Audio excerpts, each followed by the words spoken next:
It's Voice Notes with Shyloh. Hi, I'm Shyloh, and this is a podcast where I have conversations with people over voice notes throughout the course of a week. I'm really excited for this week's episode, but before we get there, I do have one announcement.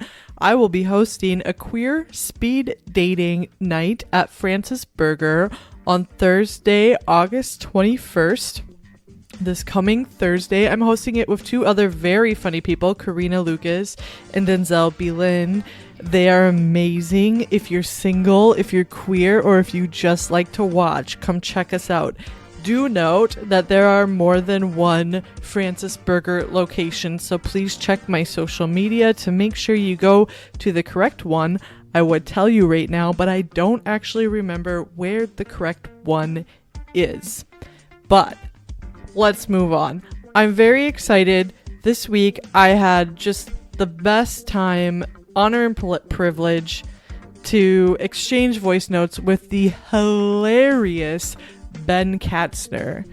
Ben just put out his special on YouTube. You can watch it for free. It is called Supple Harlot. And if you would like to support him, and you should, you can pre-order the album for when it comes out as an album, and then he will receive money, and that's the best way to support comedians. Please enjoy this conversation Ben and I had over the past week, and thank you for listening. Hey Ben Katzner, thank you for doing Voice Notes with Shyloh. I'm really excited to talk to you this week. Boy, did I have a little bit of a Monday in the best possible way. I started the new position at my new job and I did all the training, but here's what happened. So with these trainings, you have to pass an assessment and you only get 3 tries. And I went in there that's probably the perfect amount of tries for me to sort this out, right? So I do the first training, write down all my notes, go to do the test. First try, I thought I did good, and you're supposed to get 80% to pass, and I was like, I feel like the amount of answers I got correct were 80%, but then it had a little button next to it that said retake test, and I was like, oh no, today is not going to go the way I thought it was. And then so I retook the test and I got one more answer right. There was only one, I only got one wrong. Let's put it that way. The second attempt. And so I was like, well, okay, now I trust my math. That is far more than 80% correct. And I'm like, oh my God, it had the button again, retake test. And I was like, what am I going to do if I get a perfect score and it still doesn't accept my submission? And then I went and I read the top again, and it was and it said the amount of answers you had to get right. And I was like, oh, I did pass it. I just thought I didn't, because there wasn't some big balloon thing that was congratulations, Shyloh, you are the passer of the test. And yeah, they should add a congratulations in there somewhere. I know what that means. So that kind of sums up how training went today, but I really just had the best first day, and I'm excited to talk to you this week. So hey, what's going on with you? What are you working on, thinking about? What projects? I know you just finished your special. I'm guessing you want to talk about that, and if not, oops. Hello, Shyloh. It's great to hear from you, first and foremost. This is going to be fun. I'm excited. I feel like with your job testing situation, the real test was, could you tell whether or not you'd pass the test, right? Maybe that's what the test should be from now on. If you want to get a raise, I think what you should do is immediately go in and be like, hey, I see your test. I like what you're doing. I have an idea. Let's trap more people with this test the way that I got trapped into retaking the test multiple times. But also, pretty cool that probably now you know, you really just have all the information you need. You really know it. You've gone through, you've done the work, you've done the research, and hopefully that really just helps you thrive at this new job. And congratulations on the new job. That's awesome. Yeah, you mentioned the special. It's actually currently debuting on YouTube right now. My wife is watching it. I can't do it. I don't want to be in the house while my voice is ringing throughout the living room. So I'm outside. And I'm going to tell you right now, comedy, not for me. I don't think I should be doing this. I don't think this might be the last podcast I ever do. This could be it. But I feel like there are people who are comedians who like to hear their own voice and are proud of the work they do. Couldn't be me. I couldn't be further from that. This feels bad. It feels like a trap. It feels like everybody hates me. But hey, if you're listening to this right now, check out my special on YouTube. It's called Sup a Harlot. It's free. And the album version, which has extra tracks and different artwork, is available for pre-order now. So, whoo, it's going to be a long week. I'm probably going to be spiraling. Can't wait. I just hope that while you're doing something other than watching the special, while your wife is watching it, that you hear her laughing from afar. Because it's almost like to have your partner has to like it. You know, at least pretend to like it, support you. Your partner has to support you, and in this case, that means laughing at your jokes. I think my partner's starting to figure that out a little bit. She certainly does not pretend. I get it though, like seeing yourself, and I mean, it's so hard too because we live in like this constant social media comparison thing. It's hard to like, I don't know. It's so hard to be grounded with it. And I haven't watched it yet, but I've seen you, and I've seen the promotions and stuff, and I'm really excited to watch it, but I promise I won't make a big deal about it or anything like that. But I get it, like the seeing yourself and the hearing yourself all the time. It is exhausting. It's, I don't know. I'm trying to build in buffers. I don't know if it's working. I don't know.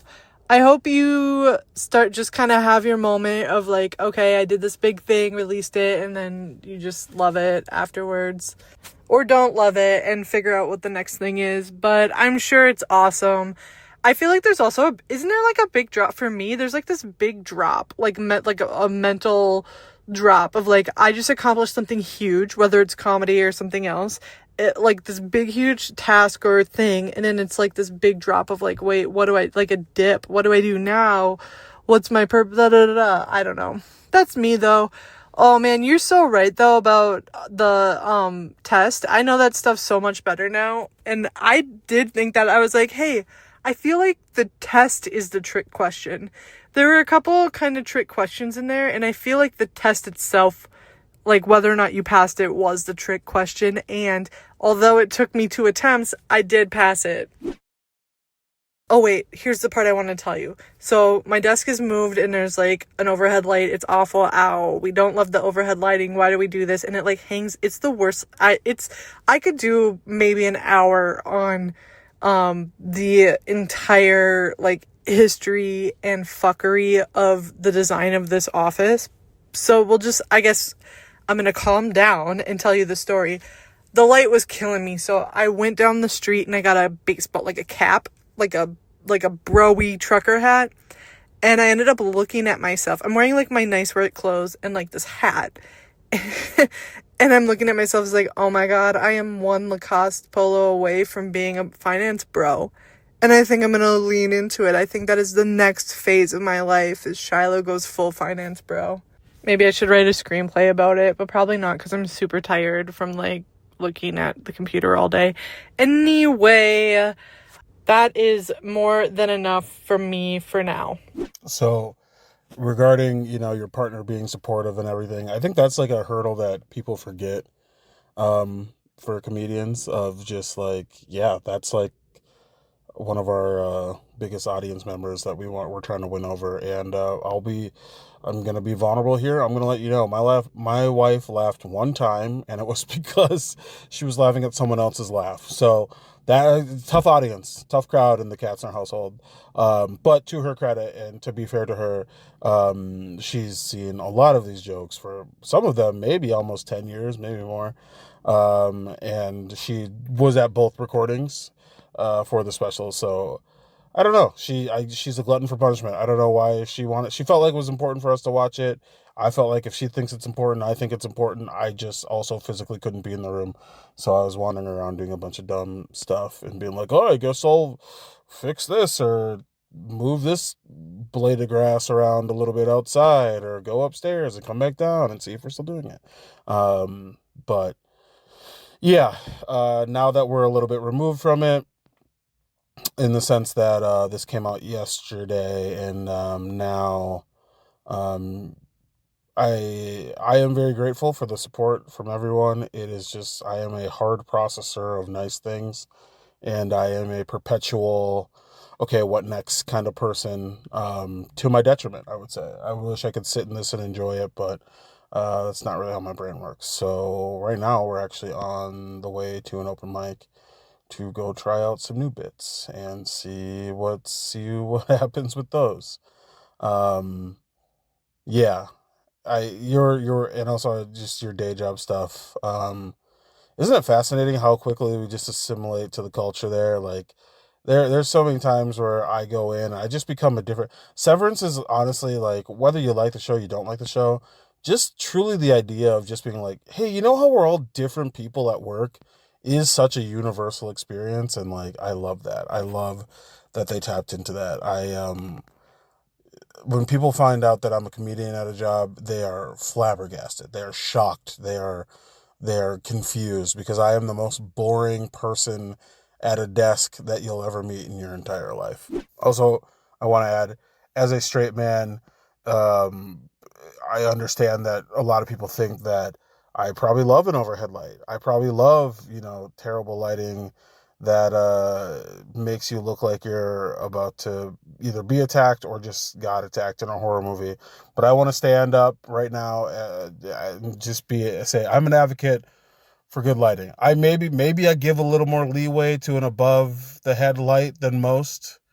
Maybe I'm still holding on to the past a little bit there, but ample, interesting, soothing lighting is important. I want to say that. I think it's important for me to say that for me and for my culture. Okay. We are not a monolith.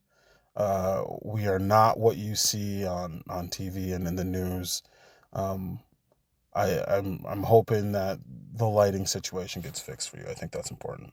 So I'm gonna have to finally watch Severance because it's been referenced to me so many times that you motivated me. I'm gonna watch it sometime pretty soon. But the separation thing, yes, I get that. My lives are so different. Although I'm so like neurodivergent, I guess, that people are generally not surprised to find out that I'm a comedian, because I don't know, exist in the world in this like really awkward way. Um, but people who know that I'm a comedian and then want to get to know me, they're often very shocked and surprised to find out that I'm actually quite shy. I'm quite boring. And it's wild because I love being in comedy because the comics get it and see it because there's just such a vast array of types of people in comedy. And like we're all too tired to even like pretend that we care about impressing each other that much. Or at least I am. Maybe I should try to impress people more. I don't know. Part of me kind of wonders if your wife was watching your special to get you to do housework, the way you described that. Like, it sounds like she's super supportive, which is awesome.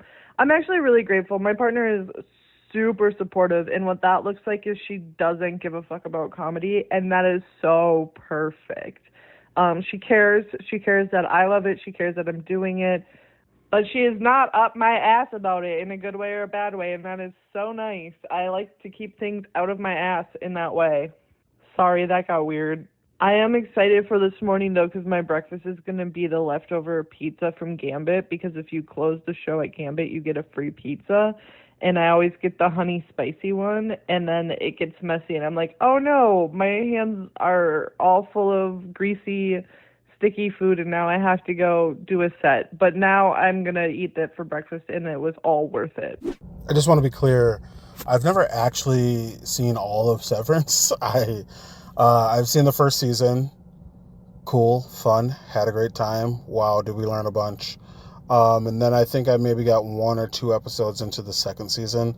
So who knows how it ends? It could be a terrible reference, but I do know that when I run out of things to like say in casual conversations, I'll be like, huh, you guys ever seen Severance? And then I'll just kind of walk away and it starts a dialogue and people kind of forget that I was there.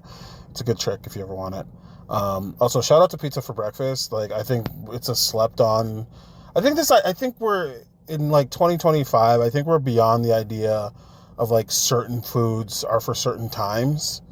I think it's like whatever food you want at whatever time you want.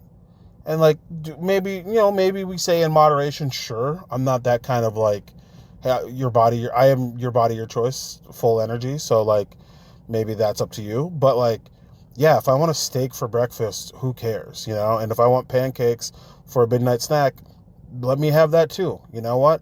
I want a salad for brunch. Stop me. I dare you. You can't do it. You know what I mean? So I love food freedom. As I'm sure many people will be like, we could tell by your body. But in general, I like the idea of just living your best life. We're adults. We can have things when we want them. And I love pizza for breakfast. I might do it tomorrow. Who knows? So I feel like I should share this with you. I don't know. I just need to talk to someone about it. I'm trying to do some press for the special and for shows coming up and whatever. And I'm lucky enough to be on the radio. And on this radio show, I feel like I just accidentally implied that I have a foot fetish, which I don't. And I don't know how to like, do I have to like write in? Do I have to take out like an ad? Is there like a billboard I should put up to be like, hey, when I said we, I actually meant not me. So they like, that's what people need to know. I don't want to be like, what if I get out there and people are like, oh, it's the foot fetish comedian. I don't want that. I don't want that to be who I am, because it's not. So yeah, I'm just looking for advice, I guess, here. I don't know if I'm even supposed to be sending this. This is something I should send to my therapist probably. But tell me what you think. Actually answer this. Have you ever been in like a position where you're trying to have fun and trying to riff and have a good time, and then you just say something completely awkward and then you just have to sit in that for a while? If so, what was it, if you're comfortable sharing? Oh my God, radio interviews are the worst. Actually, they're really fun to be in the studio, but then afterwards it's like there's no way you can like process everything you just said, and it's crazy. And I'm sorry you went through that today. I'm sure it's not as bad as you think it is. In my experience, listening back, always it's not that bad, or not as bad is probably a more accurate way to put it. I honestly don't know what I do. I'm trying to think of a specific example, but this is so much of my life that I think I'm just desensitized to it. I will say that for me, it most often manifests in the form of oversharing or going off wild on a topic that no one asked about, but I thought they did ask about it. And then there's like a big confusion of like, I guess I don't know what you meant when you were saying that thing, that, and then I just like hopped off on a complete conversational side quest. Oopsie, sorry. But I am super curious about your foot fetish now, and I'm gonna go look up that interview, and I'm gonna search every radio station to see if it's the kind where they post it online later, and then I'm gonna make audio memes of Ben Katzner's foot fetish. I'm just kidding, I would never do that. And actually the fact that I just said that is kind of like, I would never actually do that. I'd be so guilty. I'm okay. I think maybe it just happened, because here's another coping skill that I use is I will spiral. I just spiral, and then it's like, oh, sorry, I said that. I never would have meant to do that. And it's like, oh, I'm gonna do like this funny like haha thing. It's like, no, just kidding. I would never. That's so mean. I wouldn't even be able to sleep at night. Aside from that, I'm just like in my acceptance era, which is where we just accept it and move on. But I do think it might be like a mass dissociation era where I'm actually masking the acceptance as dissociation, calling it acceptance, pushing it all the way back down, and that shit's gonna come back for me in 20 more years. I just came out of the McDonald's parking lot, like, my body, my choice. Thank you for that one. Happy Friday, Ben. Oh my goodness. So this week, honestly, I've been like pretty stressed out, but like good stresses, because I'm having a lot of good transition in my life. I'm going to be moving. I'm still in town, but I'm moving into a better situation, and, this job stuff and all this. But I was like talking to people and I was like, yeah, I'm super stressed out, but like some of it is also like I have this alternate life in my video game, and it's one of those video games where like I was never going to talk about it online, and I'm not going to tell you what it is because the people who play it will just know. But it's one of those where, like, if that was my real life and I lived in there, I'd be happy forever. You go in the mines and you fight monsters and you farm your farm and you go fishing and you do all this stuff. But I was super stressed out because I couldn't find any of the red cabbage seeds, and I had missed somehow buying a red cabbage from the magic cart on Sundays and Wednesdays, or on Fridays and Sundays. And so I was like, oh my goodness, I'm not going to have a red cabbage to put all the bundles together to give to the community center before the end of the first year in this game. And if that doesn't happen, then my self-worth in the game is bad. And so I'm just like, ugh. Anyway, so that was honestly like my biggest stressor, but I did find the red cabbage seed. I got the red cabbage there in time, and now I'm well into year 2. I unlocked the island, and I'm like fighting the monsters in the volcano while farming on the beach, and that is good, and I'm feeling a lot more relaxed. However, there have been times where this game has ruined my life because it's the only thing I can focus on. And I have a coworker who does it, and it's kind of a weird thing because you have to like make people like you in the game. And I remember like one day at work we were talking about it, and I was just like, yeah, I just give Maru batteries until she marries me.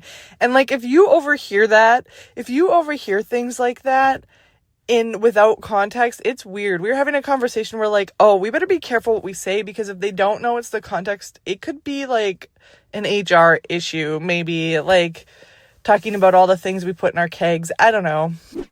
Oh man, this week I have been a robot. I've been doing those trainings at work where you read an entire page of computer and then you hit next. And then you read another entire page of computer and then you hit next.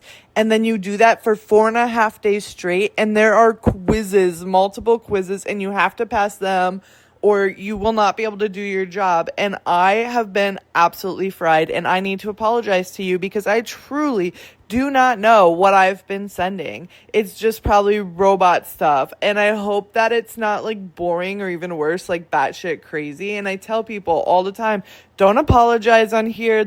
I'm just trying something. I'm just trying this format. I'm just seeing if this is cool or not. But I do need to apologize because my brain has been flatlining. I have no idea what's been going on, but I do feel better now, and that's great. Last night I went out to help my friend write on a show that she's working on, and oh my god, just the feeling of having a creative thought was so liberating. And I probably even said things that might be jokes, so that feels better too. And then I ran into you, and that was super awesome. I hope your show went well. And but yeah, I'm just so happy to be back to being capable of thinking thoughts again and not feeling like a computer. I got super worried about it because last week I went to a coffee shop and this guy came in and he was like in all his biking gear. Like he looked like he had just like rode his bicycle across the country, but he probably just rode from uptown.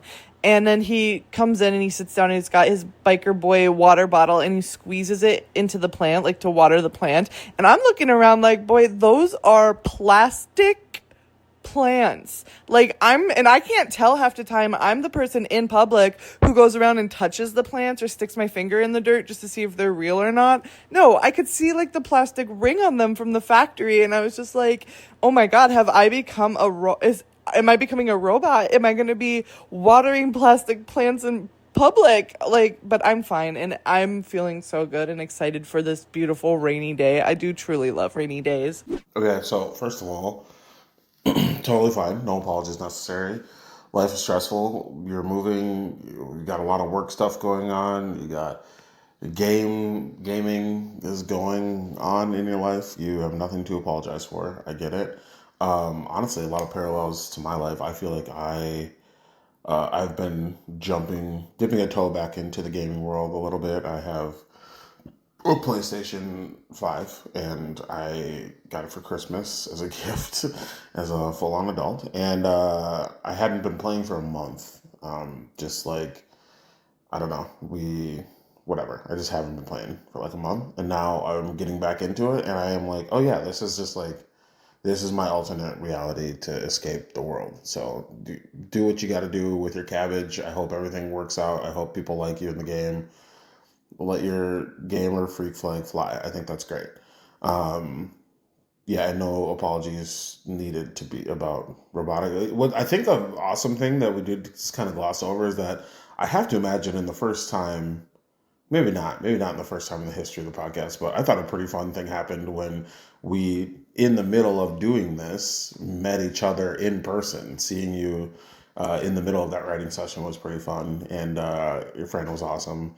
And the show, I would say, that I was doing after, where I was headlining at a comedy club that shall not be named, tough. It was a tough one. It was a lot of ha ha ha, dead silence, or dead silence in general. But I would say seeing you and your friend was like a highlight, and we have another one tonight, so we'll see how it goes. But yeah, I don't know.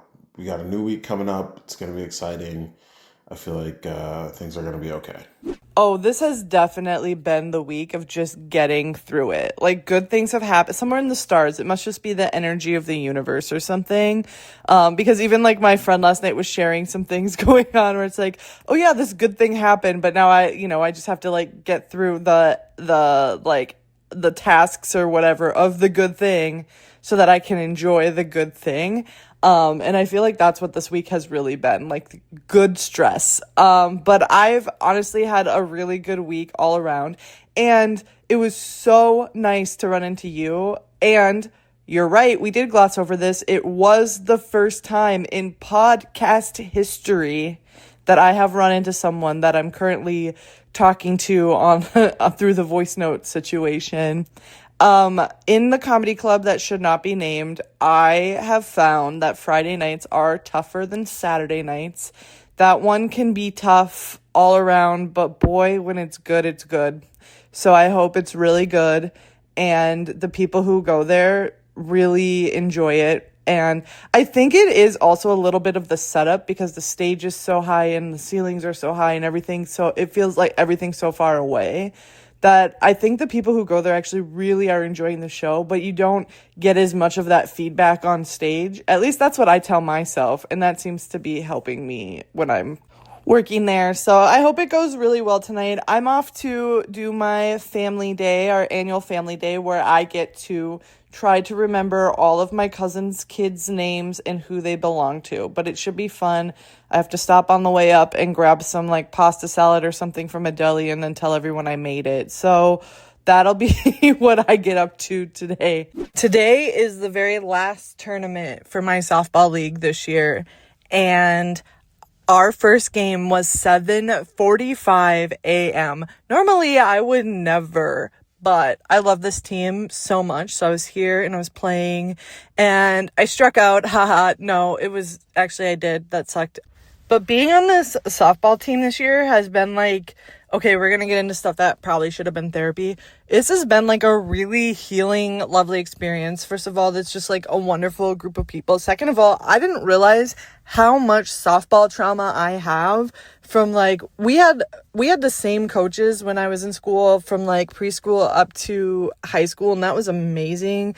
'Cause they taught us the game so well, and they cared so much. Like the two main coaches, they cared so much. I think they really believed in me. I believe they really wanted the best for me despite like small town situations. I think they really did care about me.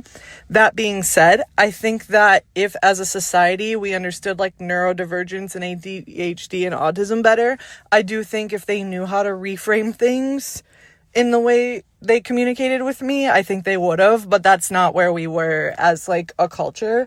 And those things have stuck with me and I can feel it like when things happen in the game, if there are certain mistakes or certain things or certain whatever, I can just, my body, my brain would go back to these moments of I'm going to be in trouble and I'm not exactly sure why.